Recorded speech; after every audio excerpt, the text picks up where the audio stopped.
aqui mais uma vez, mais uma rica oportunidade que Deus tem nos concedido para gravarmos aqui mais uma lição da Escola Dominical, para falarmos um pouco a respeito da Palavra de Deus.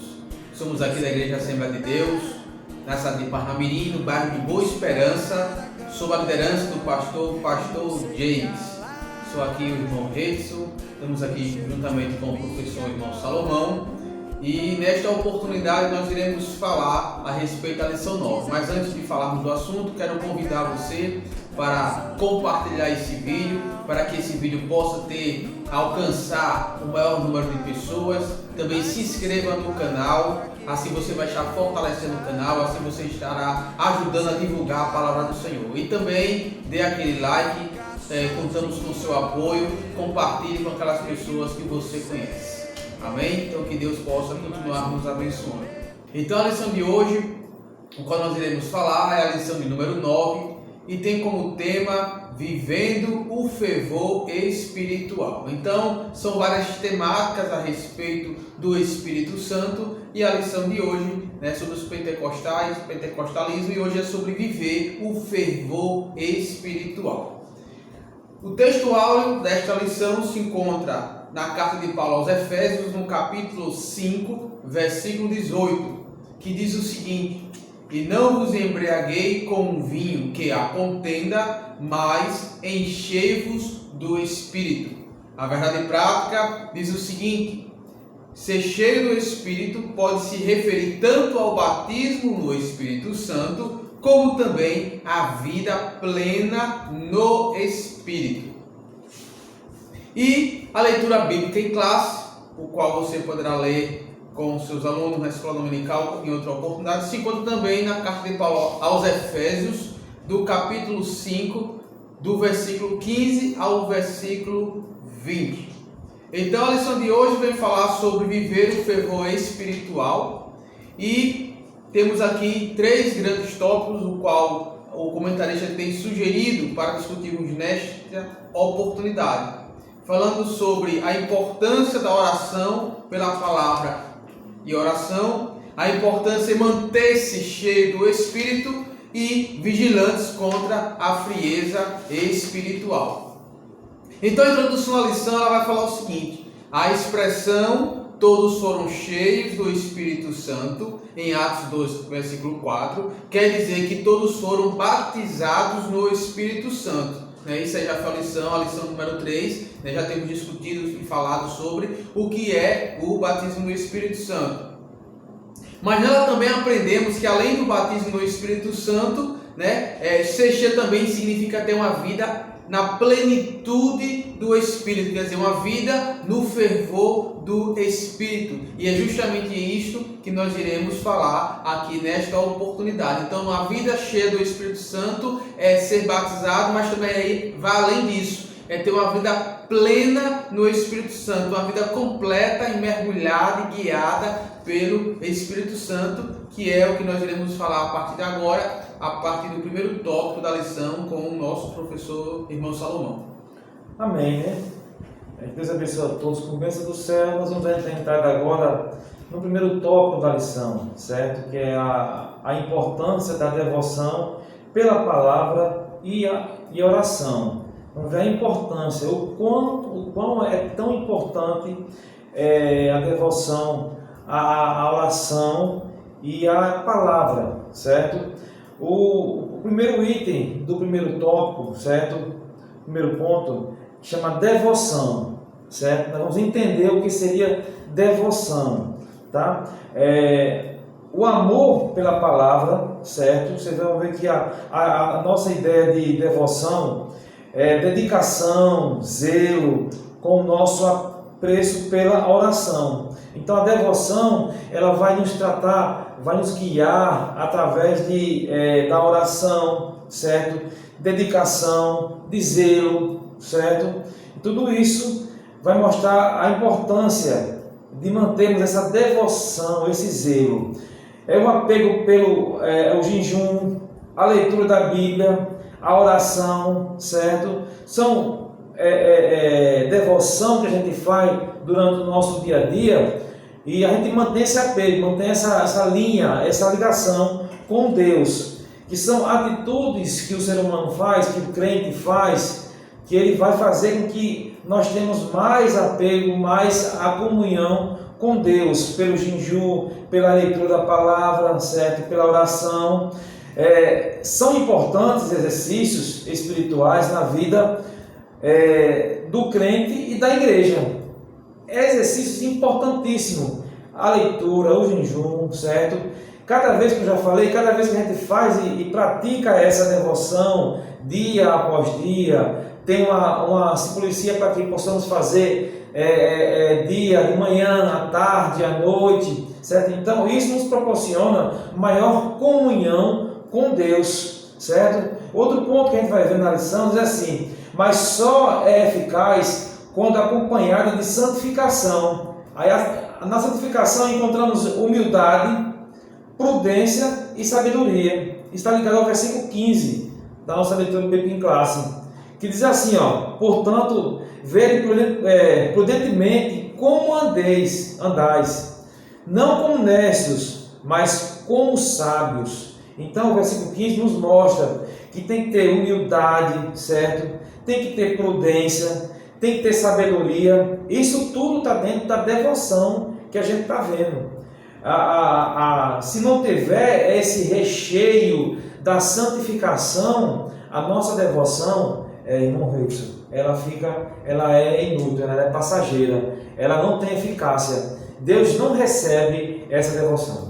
Exatamente, e há um perigo aqui, como a própria lição fala no finalzinho do tópico, que se você essa devoção ela não vier acompanhada de santificação, humildade, sabedoria, prudência, corre-se o risco daquele cristão ele se tornar motivo de exibição, né?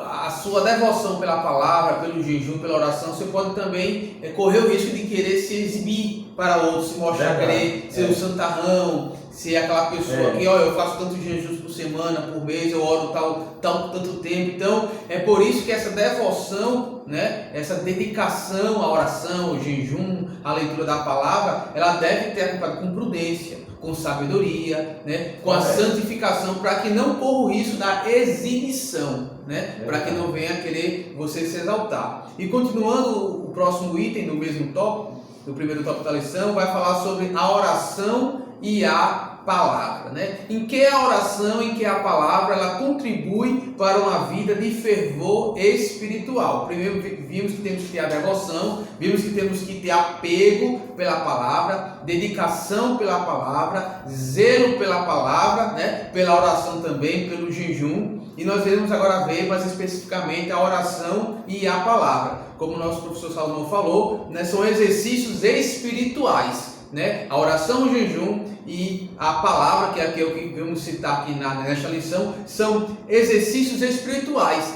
E assim como o exercício físico no corpo, ele ajuda a manter o corpo saudável, ajuda a manter o corpo em forma, espiritualmente não é diferente. A oração, a prática da oração, a prática do jejum, a prática da leitura da palavra, do seu devocional, por isso, né, devoção, por isso que também é de devocional. Toda essa dedicação ela vai ser exercício espiritual que vai auxiliar e ajudar a manter a sua espiritualidade saudável. É impossível ser um crente, é impossível ser um seguidor de Jesus se você não manter esses exercícios espirituais. Diz assim o segundo ponto aqui da lição do primeiro tópico, a partir aqui da segunda frase. Isso é verdade. Não existe vida espiritual abundante sem oração. Então é impossível, né, ter uma vida. Você até pode ser crente sem orar. Você agora vai ser um crente medíocre. A sua vida espiritual vai ser rasa, né? A Bíblia fala que nós temos vários níveis, né? Tem até uma simbologia, né, do rio. E à medida que você se aproxima do rio, você vai se afundando. Esse rio é uma simbologia do Espírito. À medida que você lê, à medida que você ora, você vai afundando no Espírito, você vai sendo preenchido, né? A água do rio ele vai ali no seu calcanhar, vai subindo para o joelho, vai cobrindo a cintura, até que você seja mergulhado naquele rio. Então, à medida que você lê, à medida que você ora, você mergulha no Espírito, você está envolvido e a sua vida vai ser abundante. Vemos também aqui na continuação o seguinte: a oração é a alma do cristianismo e expressa a nossa total dependência de Deus. O fato de você orar significa que você necessita de alguém superior a você para lhe ajudar, para lhe atender, para lhe dar forças. Então, a prática da oração, ela está aqui também ligada ao fato que o crente, que o cristão, ele reconhece que ele é pequeno, reconhece que ele é falho e que precisa de alguém superior. E por isso ele ora a Deus, por isso ele busca a Deus, porque ele reconhece que sem Deus não é nada. Então a prática da oração também revela a nossa dependência para com o nosso Deus. E também na lição aqui vem destacar que o próprio Senhor Jesus Cristo tinha o hábito de orar. E isso aqui é muito importante. Importante porque o próprio Deus, quando ele encarna em forma de homem, vive aqui, na terra entre nós durante 33 anos. E durante o seu ministério, a Bíblia ela registra, nos 4 evangelhos, que Jesus em diversas ocasiões ele orou. Até ali quando estava lá crucificado, ele orou ao Pai. Então, se o próprio Filho de Deus, o próprio Deus encarnado na forma de homem, ele necessitou orar, imagine eu e você, imagine nós, pecadores falhos. Então, é o grande exemplo da necessidade da oração, é a atitude e o comportamento de Jesus. E aí você vai encontrar em diversas passagens, Lucas 3:21, Lucas 6:12, 1 Tessalonicenses 5:17. Você vai encontrar várias ocasiões, em que Jesus ele vai orar, tanto individualmente como acompanhado por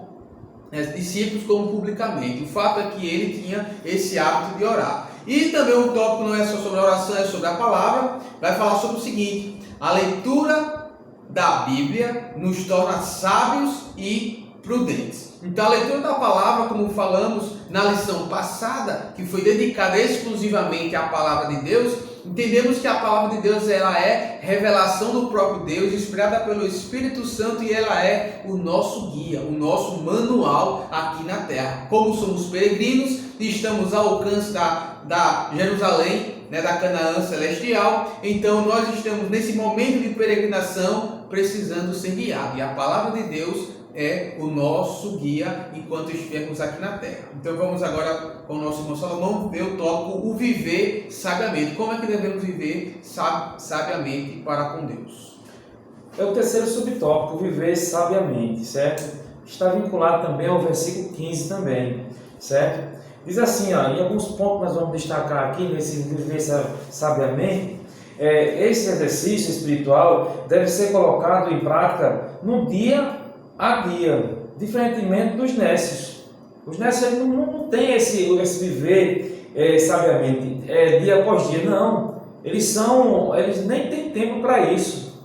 Não procura viver sabiamente, dia após dia, buscando o Senhor, certo? Ele não procura, certo? O nécio, que o versículo 15 ele usa o termo nécio, quer dizer tolo ou sem juízo, certo? Paulo dá o exemplo usando o termo tolo. Paulo está contrastando a sabedoria cristã que vem do Espírito com a insensatez dos pagãos. Quando ele usa esse termo, ele está contrastando, ele está mostrando que a sabedoria que vem do Espírito, o prudente, ele procura viver dia após dia em comunhão com o Senhor, certo?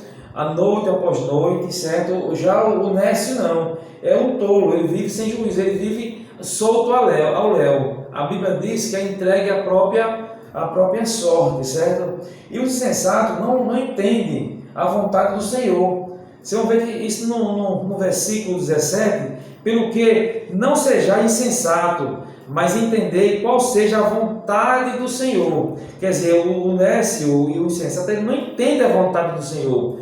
Mas o cristão verdadeiro, o que busca o viver sabiamente, ele sabe qual é a vontade do Senhor, ele procura entender a vontade do Senhor. E essa vontade do Senhor nós encontramos na palavra de Deus, é nela que encontramos a vontade do Senhor, certo? Devemos priorizar a vontade de Deus em nossas decisões e atitudes, certo? Isso está dentro do viver sabiamente. devemos priorizar a vontade de Deus em nossas decisões e atitude, certo? O modo de vida do crente não pode ser o mesmo padrão do mundo, de maneira nenhuma. Não pode ser o mesmo padrão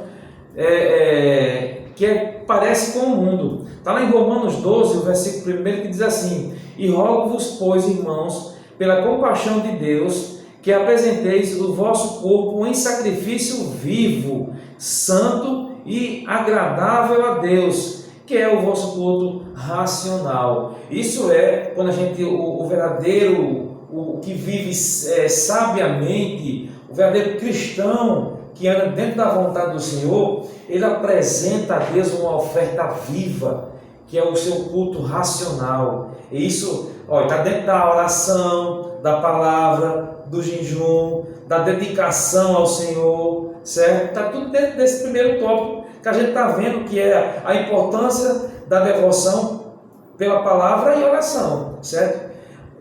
Concluindo essa parte do viver sabiamente, ele nos mostra aqui que o viver sabiamente é andar na presença do Senhor, irmão Reis. Exatamente. Então, pegando o gancho, né, o viver sabiamente é viver de acordo com a vontade do Senhor. E só para citar, né, que a vontade do Senhor, nós sabemos que ela é boa, ela é perfeita e ela é agradável. Então, viver sabiamente é viver direcionado por esta vontade, boa, perfeita e agradável. E agora o próximo tópico, o próximo item, dentro do primeiro tópico, é remindo o tempo. O versículo 16 vai dizer: remindo o tempo, porquanto os dias são maus. E o que quer dizer remir o tempo, né? Já vimos aí sobre a dedicação, vimos aí sobre a oração, sobre a palavra, a importância de o viver sabiamente, de acordo com a vontade do Senhor, priorizando a vontade do Senhor, e também aquele que vive sabiamente, ele deve remir o tempo. E o que seria remir o tempo? Então aqui vemos aí 3 exemplos de remir o tempo que o comentarista da lição ele vem trazer. Ele vai dizer que remir o tempo significa comprar de novo, significa resgatar, e por isso que também a Bíblia fala que nós somos redimidos, quer dizer que nós somos resgatados do pecado, né? Da condenação. O Cristo ele nos resgata, ele nos tirou, mas também tem o significado de aproveitar o melhor possível. Então, nessa lição aqui ele vai dar ênfase a essa terceira opção, de aproveitar o melhor possível do tempo. Então, aquele que vive sabiamente é aquele cristão que aproveita cada oportunidade que Deus lhe deu de vida. Vemos aqui, eu gostaria de ler rapidamente Salmo 90, escrito por Moisés, os versos 10 e o verso 12. E ele vai falar aqui de diversos assuntos, e um desses assuntos é sobre o tempo. E em Salmo 90, no verso 10, Moisés vai dizer: os dias da nossa vida chegam a 70 anos, e se alguns pela sua robustez chegam a 80 anos, o orgulho deles é canseira e enfado, pois cedo se corta e vamos voando. Então aqui observamos que Moisés vai dizer que nós vivemos mais ou menos em média 70 anos, quem chega a 80 já com algumas dificuldades, com alguma canseira e enfado, e logo voamos, quer dizer, logo partimos e logo morremos. Então a Bíblia revela que a nossa vida aqui ela é passageira, ela é rápida. Mas o que é que ele conclui no verso 12? Ele vai dizer: ensina-nos a contar os nossos dias, de tal maneira que alcancemos corações sábios. Então esse tópico vai falar justamente do que falamos anteriormente e o que reme o tempo. Então viver sabiamente também significa remir o tempo. E remir o tempo significa aproveitar cada dia que o Senhor nos concedeu. Então, e aproveitar cada dia não só para viver a sua vida, não para viver os seus projetos pessoais, mas como a lição é tratar de fervor no Espírito, é viver também a vida e aproveitar as ocasiões, as oportunidades que Deus lhe concede diariamente para orar, para jejuar, para fazer a leitura da palavra e também para se dedicar a fazer a obra de Deus. O comentarista ele vai dizer o seguinte: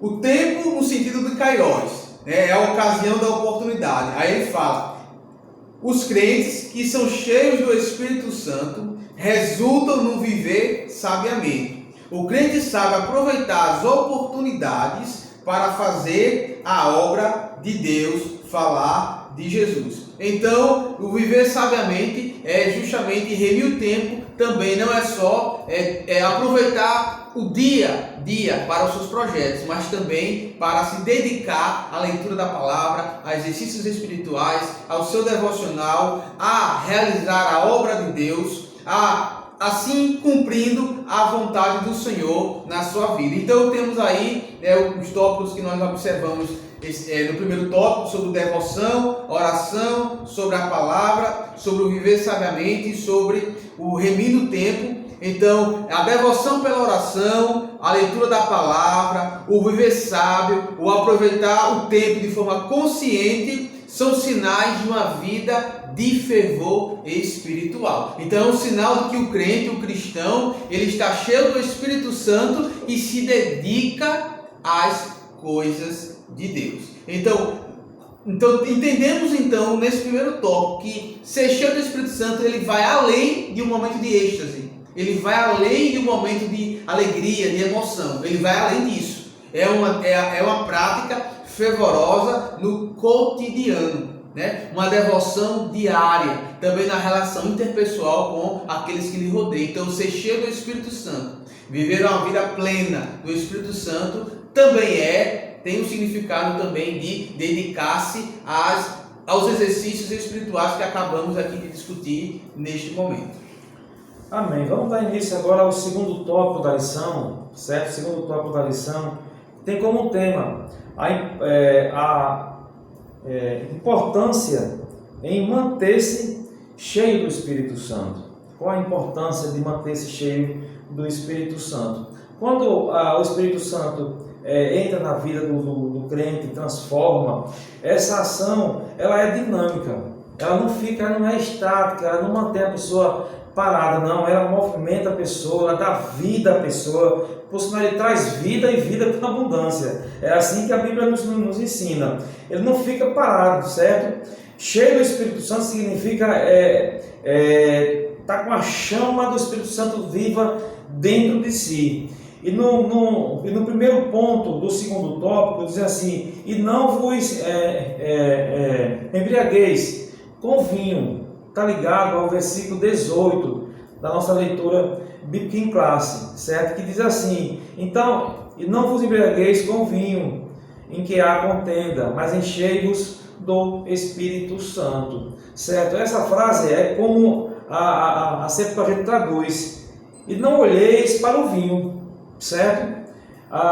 O que o autor está falando aqui é que ele explica que as consequências destrutivas da bebedeira e a compara com uma picada de uma cobra. Vocês vão ver isso lá em Provérbios, o capítulo 23, e o versículo 31, e também eu acrescento o versículo 32, que se refere à picada de uma cobra, que eu vou ler para os irmãos, certo? Diz assim, o versículo 31, diz assim: e não olheis para o vinho, quando ele estiver vermelho, quando der a sua cor na taça, quando ele se mover suavemente. O versículo 32, no final ele pica como uma serpente e ferroa como uma víbora. Estão vendo as consequências que levam a pessoa à bebedeira, à destruição, certo? A palavra usada para contenda significa também uma devassidão, dissolução. Então, tudo isso está dentro de uma pessoa que se embriaga, que compra o vinho para sua embriaguez, certo? E ele diz aqui: não vos embriagueis com o vinho. Mas Paulo escrevendo aqui, certo? Na carta, lá na igreja de Éfeso, ali também tinha um Deus da mitologia, que eles adoravam esse Deus, o Deus do vinho, certo? E algumas pessoas que vinham aceitar Jesus trazia essa prática para a igreja.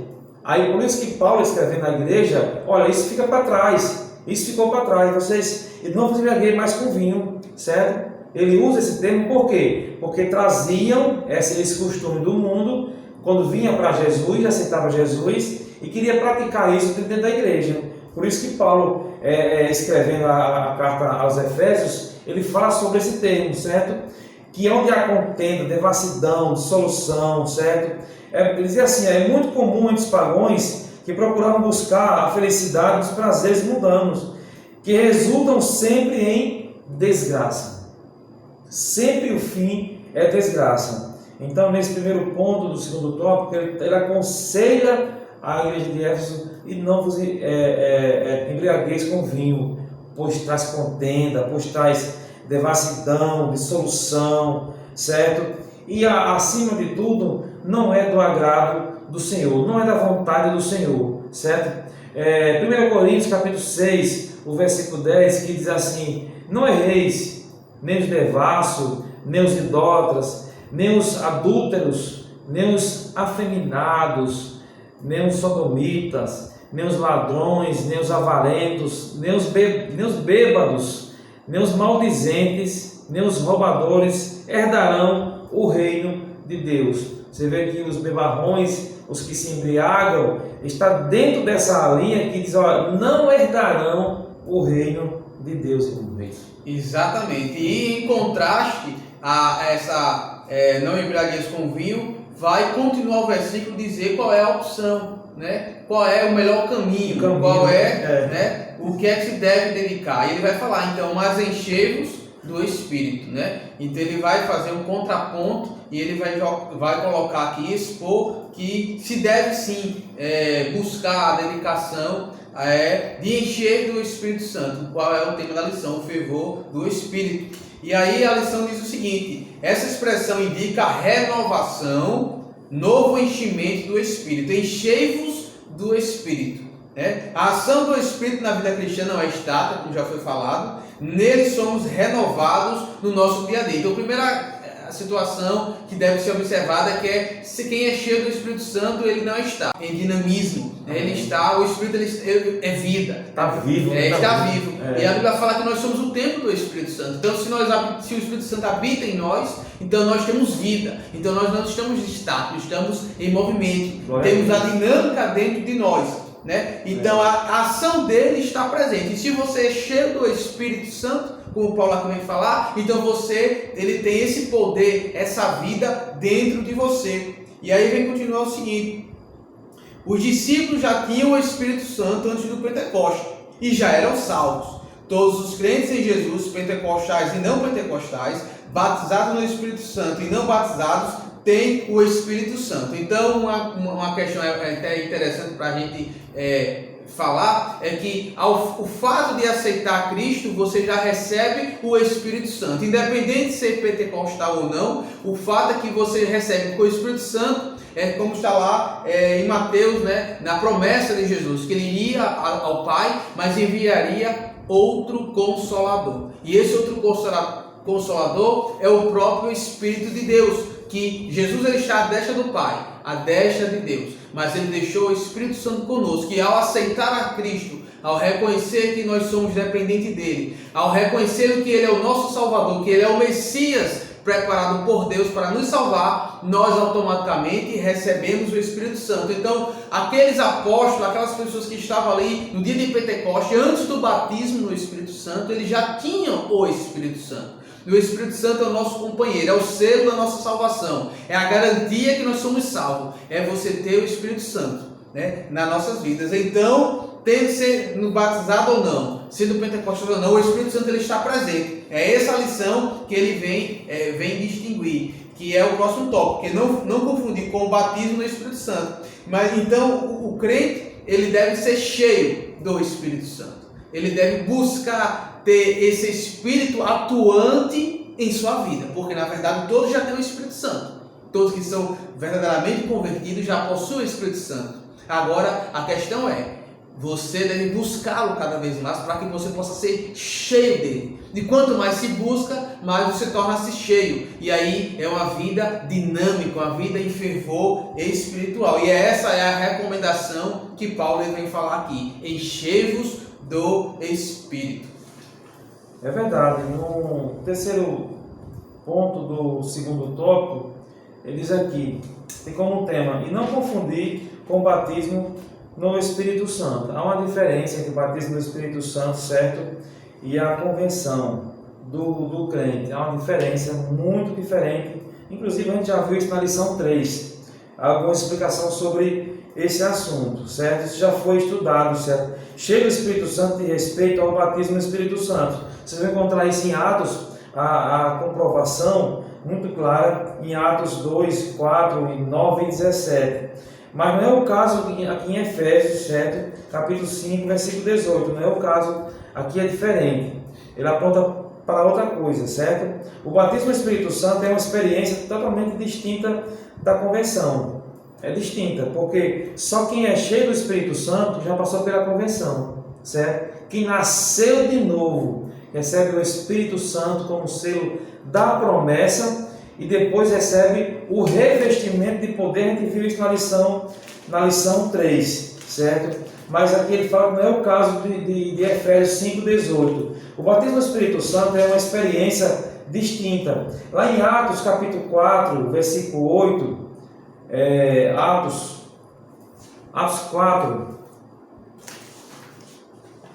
vocês vão contar em Atos 4, versículo 8, diz assim: então Pedro, cheio do Espírito Santo, lhe disse, principais do povo, e vós, ancião de Israel. Então aqui eles estão vendo que Pedro já era crente, foi batizado. Então é totalmente diferente, certo? Bem diferente desse aqui de Efésios.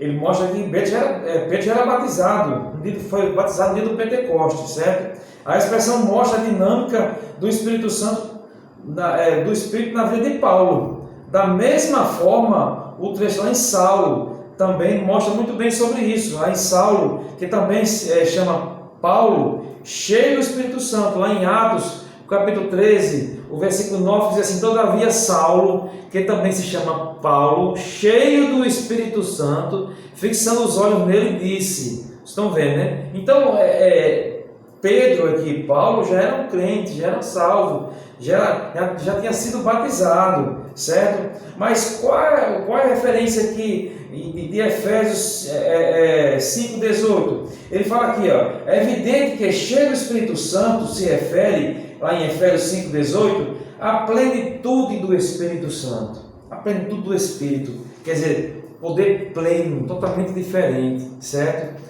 É o poder de Deus derramado na vida de cada um de nós, o poder pleno, a plenitude do Espírito, certo? Então há uma diferença, não podemos confundir, certo? Ser cheio do Espírito Santo com a convenção, é totalmente diferente, certo? A gente viu nesse segundo tópico a importância em manter-se cheio do Espírito Santo. É importante sim, porque ele diz aqui, ó, não vos embriagueis com vinho, mas enchei-vos do Espírito Santo, certo? O 3, não confundir com o batismo no Espírito Santo. A gente viu isso tudo no segundo tópico, irmão Reis. Vamos dar início agora ao terceiro com o nosso irmão Reis.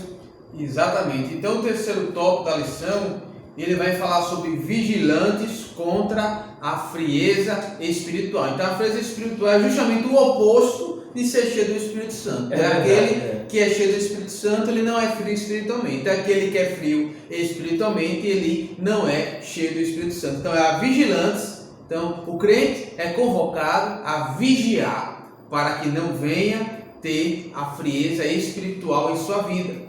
E aqui no início da lição, falando também desse tópico, vai falar que a frieza espiritual paralisa as pessoas. Então a frieza espiritual vai paralisar a sua vida. A vida do crente ela vai estar paralisada se ele entrar nesta dinâmica, nesta vida de frieza. E aquele crente que tem a frieza espiritual vai revelar o quê? Que a sua vida não tem oração, não tem jejum, não tem leitura da palavra, não tem reverência pela palavra, não há tempo, não há vontade de ler, de orar. Então perdeu-se né, essa devoção pela palavra. Então, o grande perigo é evitar essa frieza espiritual. E é um ciclo perigoso que afeta o cristão espiritualmente e moralmente. E aqui a recomendação é que nós possamos então ser cheios do Espírito para que a gente não venha ter essa frieza espiritual. Em Atos capítulo 6, no versículo 3, a lição vai falar aqui que numa das condições da escolha do diaconato, dos diáconos, era que eles fossem cheios do Espírito. Vamos ler aqui Atos 6, capítulo 3. Diz o seguinte: escolhei, pois, irmãos, dentre vós 7 homens de boa reputação, cheios do Espírito Santo e de sabedoria, aos quais constituamos sobre essa necessidade. Observa que ele pede aqui 3 características: seja de boa reputação, seja pessoas sábias e que sejam cheias do Espírito Santo. Então, para que possamos trabalhar na obra do Senhor, aqui é um exemplo na separação do diácono, mas que serve para aplicar para qualquer função na obra do Senhor, de sermos cheios do Espírito Santo. Então, temos aí pelo menos 3 características de alguém que é cheio. E o primeiro tópico da lição, o primeiro subtópico, o primeiro item do terceiro tópico, vai falar testemunho transbordante. Então, aquele crente, aquele cristão que é cheio do Espírito, ele tem um testemunho, um sinal evidente de que você é cheio. É impossível você ser crente, é impossível você ser um crente cheio do Espírito e a sua vida não transparecer isso. E aqueles que lhe rodeiam não perceber essa sua vida cheia. E uma das maneiras de perceber isso, uma das maneiras de transbordar esse sinal evidente da sua vida cheia, aqui vai falar da adoração e vai falar dos cânticos espirituais. Então, o crente cheio do Espírito Santo, como aqui no versículo 19, vai falar: falando entre vós com salmos, hinos e cânticos espirituais, cantando e salmodiando ao Senhor no vosso coração. Então, aqui é um exemplo, uma evidência exterior, externa, de alguém que é cheio do Espírito. É alguém que vive em louvor, que vive em adoração, que vive salmodiando ao Senhor, que vive com cânticos espirituais. Quer dizer, você ser cheio do Espírito Santo, você está em contato, em adoração constante com o seu Criador. Então, essa é um dos testemunhos, de uma vida transbordantes e cheias do Espírito Santo. É verdade, meu irmão. E na sequência a gente vai ver, dar graça por tudo. Parece que o tema veio a se encaixar com o nosso período. A gente acha que muita gente hoje pensa que ganhar as bênçãos do Senhor e não dar graça por tudo. Mas aqui ele vai me ensinar, dar graça por tudo. No versículo 20, para a leitura bíblica em classe, certo? Essa é a vontade de Deus e deve ser a marca de todos os cristãos, dar graça por tudo. Diz aqui 1 Tessalonicenses, capítulo 5, versículo 18, diz assim: tudo dá graça, porque esta é a vontade de Deus em Cristo Jesus para convosco. Glória a Deus. Você vê, é a vontade de Deus, em tudo dá graça. Tem que ser, isso tem que estar no coração do crente, dar graça por tudo, certo? Ser cheio do Espírito Santo nos leva a uma vida alegre. Ser cheio do Espírito Santo leva uma vida alegre, dando sempre graça por tudo, tudo ao nosso Deus Pai, em nome do nosso Senhor Jesus Cristo, certo? O Espírito Santo nos capacita a levar uma vida de gratidão a Deus Pai, centrado em Cristo. Essa é a vontade de Deus. Quem anda em conformidade com Jesus, com o nosso Deus, ele dá graça por tudo, pelas bênçãos que ele recebe, certo? E isso vem de dentro do coração. A gente faz essa vontade de agradecer a Deus, ela faz sem hipocrisia, faz porque ama dar graça ao Senhor. Onde o Espírito Santo aparece com o Pai e com o Filho, é a passagem que estamos analisando, é uma delas, certo? Então, a passagem que a gente está vendo sobre o Espírito Santo aparece, é assim que ele vê.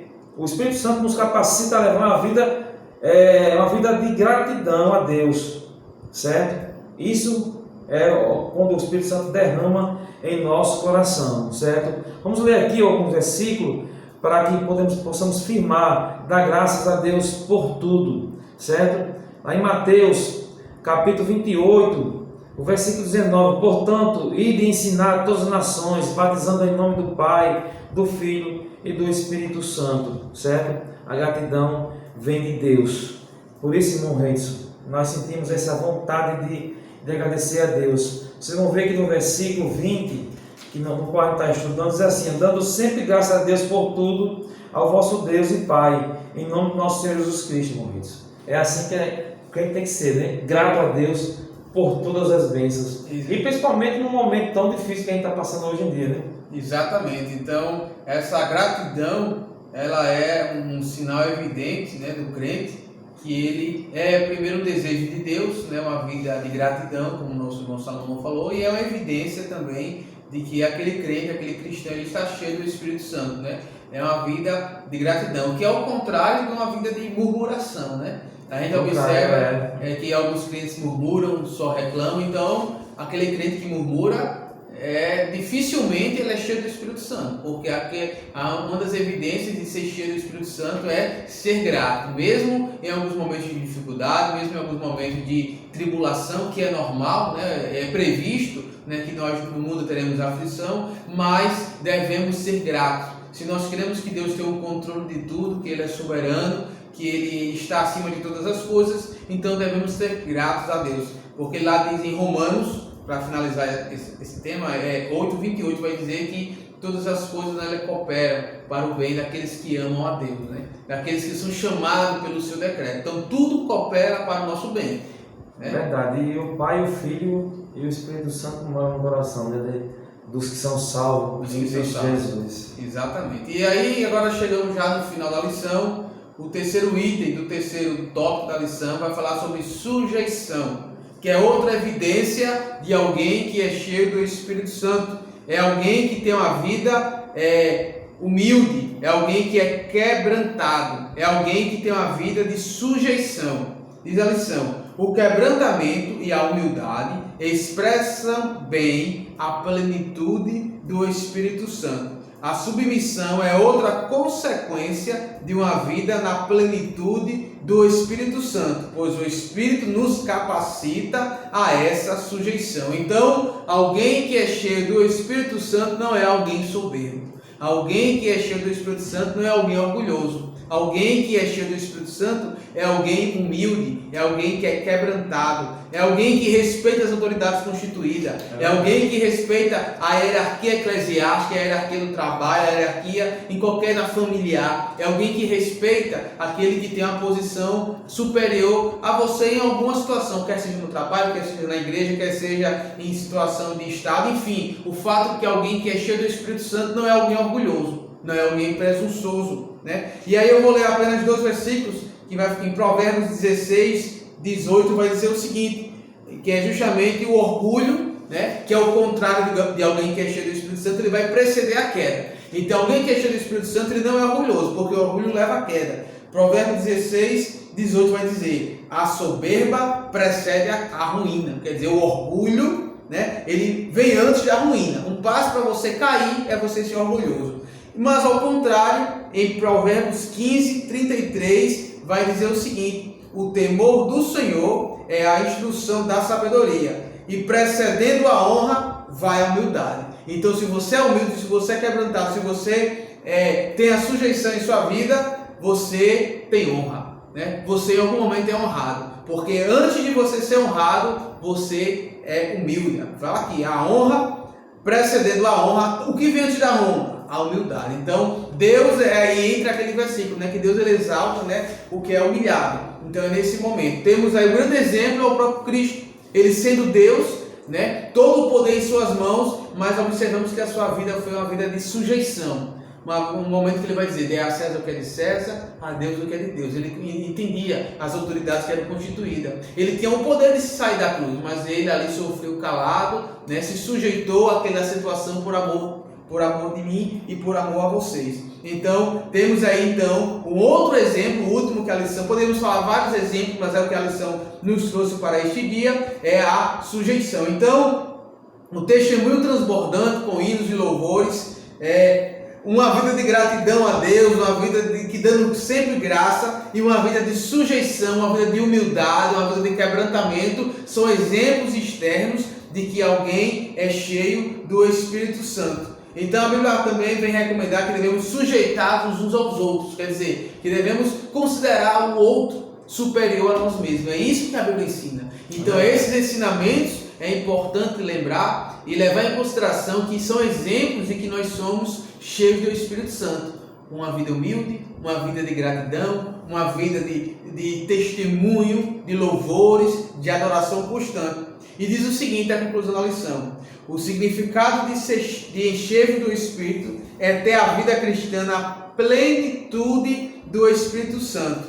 E isso envolve todos os aspectos da nossa vida. Todos os aspectos, não só na igreja, é importante saber disso. Não é encher do Espírito na igreja, é encher do Espírito em todos os aspectos da nossa vida. Desde o culto até o lar, desde o lar até o trabalho e a sociedade. Em todos esses ambientes, devemos ser cheios do Espírito Santo. E sendo cheios do Espírito Santo, nós damos testemunho de que somos nova criatura, de que nós somos transformados e que Cristo habita em nossas vidas. Amém. Eu espero que você tenha tirado todas as suas dúvidas hoje, tenha aprendido aqui na nossa RBD em estudo, certo? Deixe seu likezinho, você fique conosco.